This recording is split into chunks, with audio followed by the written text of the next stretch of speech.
ভাই আজকে আপনাদেরকে একটা কথা বলি, এই 10 টাকার নোট কেউ মানি ব্যাগে রাখবেন না। কারণ এই মানি ব্যাগে রাখা দরকার নাই, এটা সবসময় আপনারা জেবে রাখবেন। এই 10 টাকার নোটে আমাদের আল্লাহর নাম আছে। এই দেখেন, এই যে আজ থেকে সবাই 10 টাকার নোট হাতে নিয়ে দেখবেন আমার আল্লাহর নাম আছে এই যে উপরে। আপনারা আজ থেকে মানি ব্যাগে 10 টাকার নোট রাখবেন না, পায়ে রাখবেন না।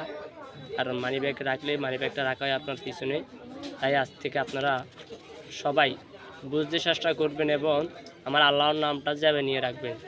জ্যাবে রাখলে আপনারও ভালো হবে, আমাদেরও ভালো হবে। কারণ এই যদি যাদের ভালো লাগে ভিডিওটা মনোযোগ দিয়ে শুনবেন এবং ভালো লাগলে একটা শেয়ার করবেন, একটা লাইক করবেন, একটা সাবস্ক্রাইব করবেন।